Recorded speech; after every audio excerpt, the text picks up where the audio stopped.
Apa sih itu titrasi asam basa? Jadi, titrasi asam basa adalah suatu prosedur yang dilakukan saat kita ingin menentukan kemolaran atau konsentrasi suatu asam atau basa dengan menggunakan konsep penetralan asam basa. Standarisasi baku primer adalah proses penetapan nilai referensi atau patokan yang digunakan sebagai acuan dalam pengukuran atau perhitungan suatu parameter.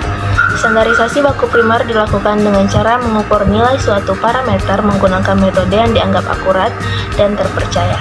Kemudian nilai yang diperoleh digunakan sebagai nilai referensi atau patokan. Proses standarisasi baku primer biasanya dilakukan oleh lembaga atau organisasi yang berwenang menetapkan standar, seperti Badan Standarisasi Nasional atau BSN di Indonesia. Standar yang ditetapkan dapat berupa standar internasional, regional, atau nasional.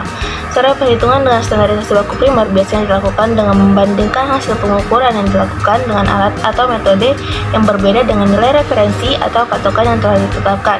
Hasil pengukuran yang diperoleh kemudian dikoreksi atau disesuaikan sehingga sesuai dengan referensi nilai atau patokan yang telah ditetapkan.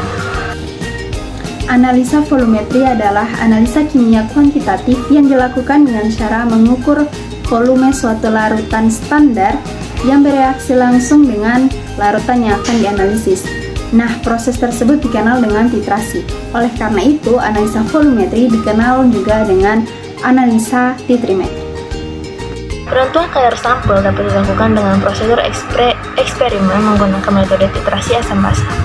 Yang pertama, asam yang akan dititrasi dimasukkan dalam Erlenmeyer, kemudian ditetesi indikator asam basa yang sesuai dengan trayek pH.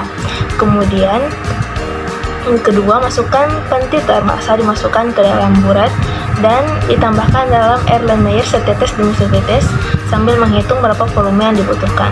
Yang terakhir, ketika warna indikator berubah, hentikan titrasi.